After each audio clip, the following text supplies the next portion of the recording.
You are listening to Our Urban Voices with Dr. Alphonse Javed, a podcast that presents Christian narratives through diverse voices that impact urban ministry. Here is your host. In this podcast, we cover everything from churches and church planting efforts, mission and missions organization evangelism, and unreached people groups, emerging movements and initiatives, justice, current events related to faith, and the persecuted church, to author interviews, and more. Let's get to it. Welcome back to our Urban Voices. I'm your host, Dr. Alphonse Javed. Today, I'm joined by Elli Oswald, the Executive Director of the Faith to Action Initiative. Our topic today focuses on the importance of family-based care for orphaned and vulnerable children around the world. The Faith to Action Initiative focuses on helping Christians care for children and family better by offering resources that raise awareness about the limitations of orphanages, help ministries strengthen family care, and share innovative ways to take action. Thanks for joining us today, Elli. Thank you so much for being here. Thanks for having me. And thanks for being willing to talk about this really important topic. Absolutely. And I think the church can use a reminder about their life, why they exist. I think all of us exist to share the love of Christ. At least that's what my view is. But before we get started, please tell us a little bit about your family. I am very interested in family, and since your ministry or your work is around care for children and family, so I think it will be appropriate to start there. A little bit about me. I have 4 children, 5, 3, and my twin girls are 1.5 years old. How about you? Oh, wow. You're busy. Yeah, you must be busy. Yeah, I'm married with 2 little boys. So busy as well. They're 6 and 9. They really are amazing kids. They're teaching me a lot about mostly myself, but they're teaching me about men too, as I'm raising these little mini men. But they keep us really busy with sports and lots of active fun. But I have a really awesome extended family as well. That's really my foundation, my closest relationships.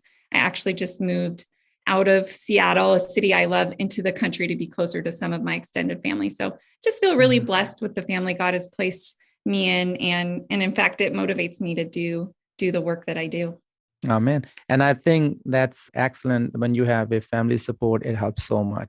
We just start sending our boys to the league where they play baseball, and it's so time consuming. We're always trying to figure out how to manage time. So when you have some help, at least it helps with removing some of that stress. But definitely it's a joy to raise children. I love children. So let's talk about your organization. Can you please tell us more about the Faith to Action Initiative? Yeah, Faith to Action is kind of unique because it's not its own organization. It's a coalition of Christian, mostly child welfare organizations who come together, who are really trying to lead a movement to strengthen what we call family care for children in need. So as a group, we provide free educational resources to Christian groups, to churches, to just individuals who want to respond to the needs of orphaned and vulnerable children around the world. And we believe that children grow best in the love and care of families. So the goal is to make family care the globally recognized best practice for meeting the needs of these children. Wow. So why is it so crucial for kids to stay with family members? Well, safe and loving family is actually essential to the development of a child because it provides the belonging, that sense of belonging. It provides for the emotional well-being and also supports healthy physical and mental development of children. There's decades of research that has proven that residential care, like orphanages and children's homes, actually negatively affects a child's developing brain, while a family care context positively affects a child's development. So it's also important to understand that most children in orphanages have family. We know that 8 out of 10 children in residential care have a living parent. And the vast majority actually have family members that would be willing to care for them. And what we've seen over the years is that with proper support, most children in orphanages can be reunited with their families, and children who aren't they're not able to go back to their families can still grow up in the community with foster or adoptive families. So are there ever rare cases when a child would be better off in an orphanage? And if so, are there better ways to help children, such as a family style home? Yeah. Well, any form of residential care, orphanages and children's homes can definitely provide for physical needs of a child. Food, water, shelter, even education. The evidence shows is they cannot provide for all the developmental, social, and emotional support that a child requires to actually thrive long term. So if there is any form of residential care, it should be a last resort for a child. And even then, it must only be a temporary setting, right, as every effort is then made to get that child back into a family setting. Residential facilities should not be a permanent solution for a child. And we know the best way to meet the needs of orphaned and vulnerable children is to strengthen the capacity of their families and other families in the community to care for them. And that often looks like identifying those vulnerable families before they're in a situation of crisis and making sure that they're supported and equipped to care well for their children. So, Elli, I was a mission pastor for 11 years and traveled all over the world and worked with many organizations that run orphan center. And in my experience, many Christians in the U.S. have gone on mission trips to places like Haiti to visit orphanages. I think that a lot of Christians are starting to realize that frequently it does more harm than good. Mm-hmm. Can you speak to that? Yeah, there are real risks to consider when volunteering in orphanages, especially risks to the children living there. As volunteers come in and out of orphanages, they are connecting with children, but then they're also leaving. And so it perpetuates, what we call attachment challenges that these children already had living separated from their family.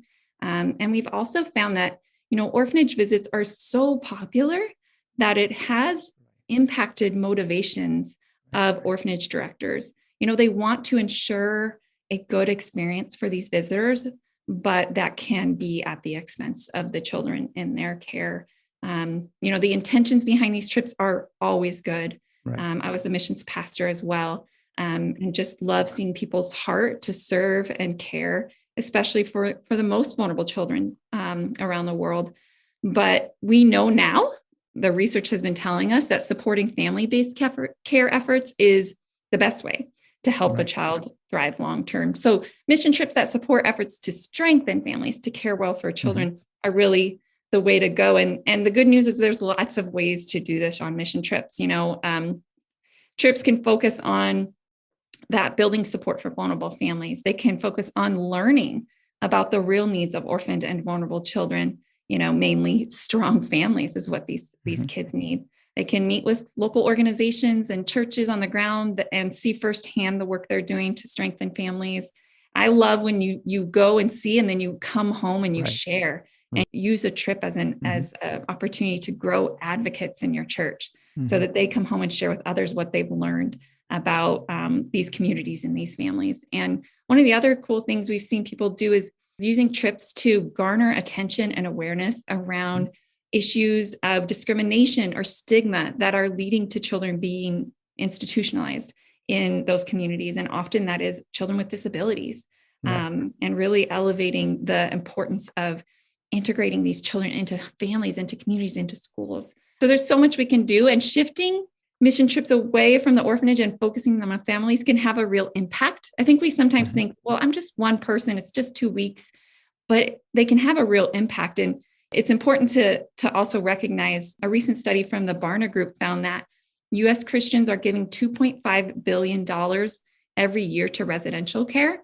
2.5 billion. When I heard the B on the billion, that's a lot of money. And if we can shift that money, just like we shift our mission trips to be used to help transition children who are in residential care back into families, we could see long-term residential care facilities become a solution of the past. And that's really exciting to me. Yeah. I think there is a huge need for rethinking and just rethinking the whole missional model when it comes to caring for the orphans. So since the war in Ukraine started, Ukrainian orphans have been in the news as well. Can you talk more about how the church can best help them? Yeah, we have, as a coalition, we have partners working to respond to this climate, this conflict, and for decades we've learned, what happens to children in these situations, and what we know is that when children and families are fleeing conflict zones, they are at increased risk of being separated from each other. And also in Ukraine specifically, there were 100,000 children in orphanages in Ukraine who are already separated from their families. And the what is important to notice is that most of these children in orphanages had living parents or other relatives, but this conflict also puts them at increased risk of becoming more disconnected from their relatives and their home communities. So that's again why a commitment to keeping families together, to reuniting separated children with their families as soon as possible, and seeking out family-based alternatives are so important to responding to this crisis in Ukraine and other crises that continue to plague our world, unfortunately. And I just want to note, in the U.S. Christian community, there's been such incredible responses. We hear people wanting to adopt children from Ukraine or bring them home into their homes. But I think it's important to recognize that at this point, children do not need adoptive families. Every effort at this point needs to be focused on locating surviving relatives, kin, and other personal connections that this child has. In fact, Ukraine has placed a moratorium on adoption, including international adoption, during this emergency. And that moratorium applies to all the countries where these children have been received as well. So adoption shouldn't be considered until after the crisis is resolved. And then at that point, once every effort has been made to kind of reunite children with their parents or their relatives. So it's just critical that people in the US and elsewhere who are wanting to help the children of Ukraine, that we prioritize supporting organizations that are working to keep children and their families and support those families in these challenging times, and then also help separated children be reunited with their families and communities. You talk about other crises, so I'm thinking about the COVID crisis, right? What about the COVID orphan crisis? What is it, and how can Christians help? Yeah, I think it's little known kind of publicly, the impact that COVID has had on children around the world, especially. Interestingly, studies have estimated 5.2 million children have lost a primary or secondary caregiver. So they've lost their caregiver. And that number was from October of 2021. So it's growing every day. In fact, I saw recently a new report will most likely be coming around that's closer to 10 million children. And we know when a child loses a caregiver, whether it's a parent or grandparent or otherwise, that they're going to face higher risks of things like exploitation and abuse and trauma. But I want to be clear too, when we hear these kind of staggering numbers, that children who lose a primary caregiver almost always have a living parent or relative who can care for them. And our response needs to support them, because we know that in those situations, families are being stretched beyond, what they can handle often because of the challenges of losing someone who's a really important caregiver in their family. So supporting them is incredibly important. And we've seen it happening around the world, in India and Brazil and America, of course. We can support families in this situation with social and emotional and economic assistance if they need it, so they can care well for those kids. And the church is the best place to be doing this, because it is really the place that can provide that holistic kind of care for these families and ensure that they can care well for the kids. Yeah. So in summary, what is the main takeaway would you like to leave listeners with? Well, I'd like listeners to learn and understand that all children belong in families, and also that transitioning children from around the world from orphanages to family care is actually achievable. This isn't a pipe dream. This is a solvable problem. Thanks. Anything else you like to add to this conversation? Just personally, my hope and what drives me every day is to see Christians leading this change. We have governments shifting. We have international agencies really taking strong action in this direction, but I want to see Christians leading this change, because Christians have been on the forefront of caring for vulnerable children since the earliest days of the church, when they took children who had been placed outside the walls of Jerusalem into their homes and raised them as their own. And what's great is around the world, Christians are doing this work, this family care work. They're also the ones who are caring for vulnerable children. So when we shift towards supporting family-based care will and actually really already is, it's going to have a huge impact on this situation. So I'm excited to continue to encourage and watch the church step up in this space and really move towards a world where every child gets the chance to be raised in a family. Yeah. So Elli, if listeners want to get in touch with you, what are the easiest ways?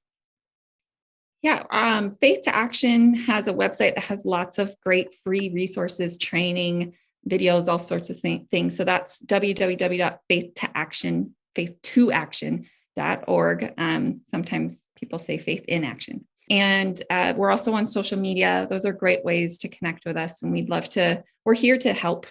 So we'd love to reach out to anybody and connect on what they're facing and what they're considering they can do to respond to the needs of orphaned and vulnerable children around the world. Great. That will also be included in the episodes, in the episode description below, so people can have access to all of this, which you just mentioned. And for the last thing, this is a serious topic, right? We're talking about children. Children are precious. And now within that, we're talking about those who do not have a house or a place or safe place. That we're talking about war. We're talking about all these we're talking about orphanages, right?